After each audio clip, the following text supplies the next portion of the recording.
Scouting is a game played for fun, but a game with a pretty serious purpose: the development of character, citizenship, and fitness among young men. Scouting is also designed to develop leadership in boys. These may sound like pretty lofty ideals, but as an adult leader, you have been selected to guide a group of boys toward those ideals. Many years of Scouting history have shown it can be done. This workshop will assist you in the training of your new Troop Junior leaders. It is designed to supplement the introduction to leadership you have already given them. These activities should help you transfer much of the leading of the troop into the Scouts' own hands. The workshop consists of a series of activities in which you will take part with your Scouts.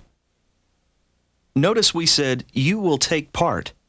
We will present a kind of leadership that takes seriously the ability of boys to lead their own patrols and troop. We call it shared leadership. It's not new, of course. We have said for years that Scouting develops leadership in young men, but actually getting this to happen can be difficult. For one, boys don't always take the initiative to lead, and as adults, we sometimes find it easier to make the key decisions for the troop. The approach we use here will help you give the leadership initiative back to your boy leaders.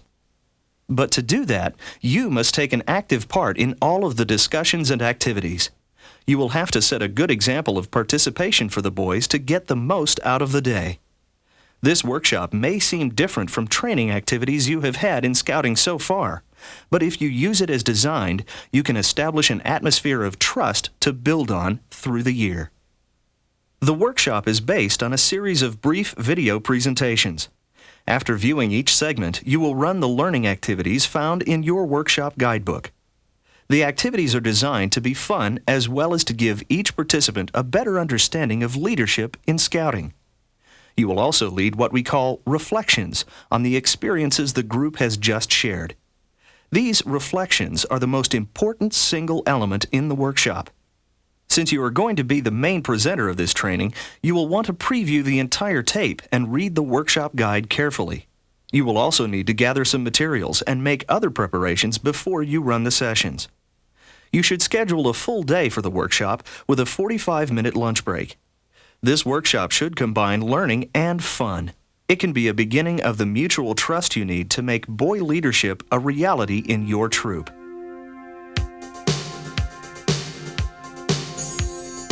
The workshop will cover 4 topics: leadership styles, cooperation in the patrol,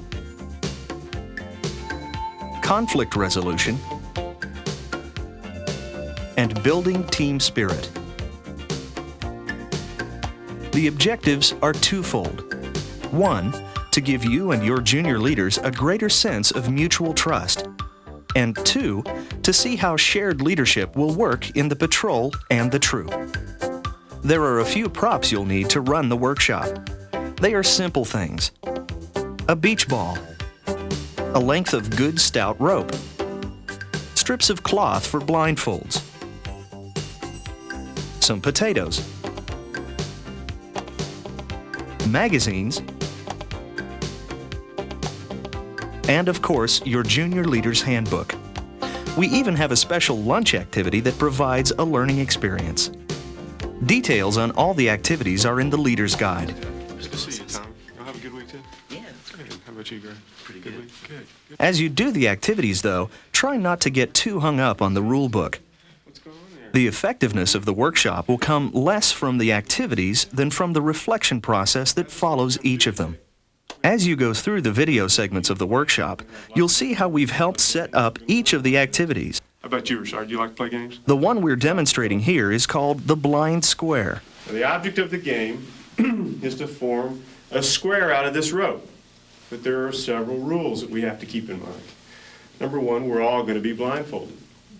You may notice, too, that we're demonstrating with a group of 11 people, Scouts and Scoutmaster included. 5 seconds at a To time. run the workshop effectively, you'll need at least 10 participants. I'm the only one who can speak while we're doing this. Give priority to your patrol leaders, troop guide, crew chief, team captain, the senior patrol leader, and his assistant. In order to get a good-sized group, you can also involve your appointed leaders. the assistant patrol leaders, quartermaster, scribe, and den chief. Before you preview the rest of the workshop, a quick look at the reflection technique might be helpful. What do you think about the square, guys? It's all right. It's all right. Not too shabby. Yeah. Let's drop the rope. Let's sit down right here and let's talk about this for a bit. All right? Reflection is a process in which a group learns by reviewing their shared experience. It's the opposite of the lecture technique. Who took the leadership role? Who was the leader? Frankly, you were kind of the big boss. Well, maybe so. Maybe I was. What did you think about being led by someone who was the big boss? What did you think, Michelle? In a reflection, the ideas come from the participants themselves, with only minimal coaching from you. In this case, our demonstration group is reflecting on the blind square activity they have just played. Notice how the Scoutmaster is leading the discussion. He is listening intently. His body language is relaxed. He's taking his time, letting ideas flow from the boys. He knows that some will be more eager to talk than others, so he's careful to draw everyone into the discussion. It was dark and I could hardly hear you. Okay. Well, maybe I need to speak up next time, huh? How about you? How'd you feel about it? Notice, too, that our leader did not characterize what the scouts said as good or bad. There really are no totally right or wrong answers here. The idea is to get everybody thinking. We try to be as non-judgmental as we can in our responses. We work mainly by asking questions.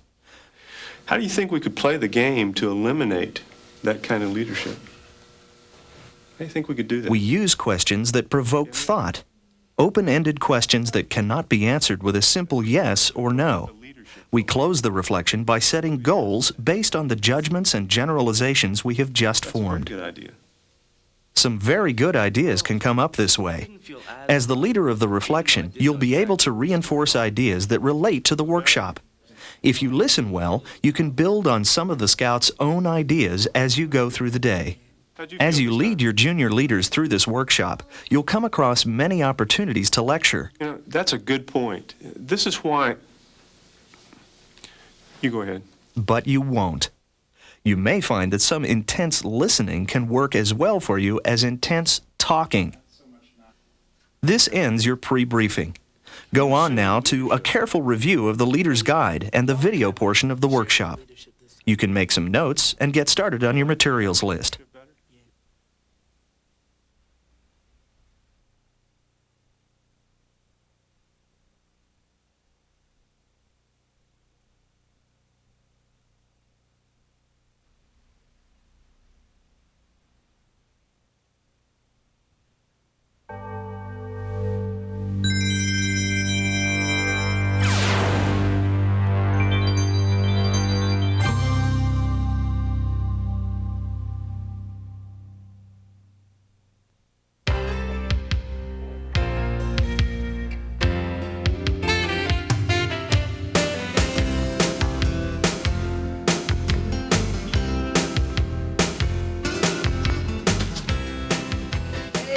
Hey,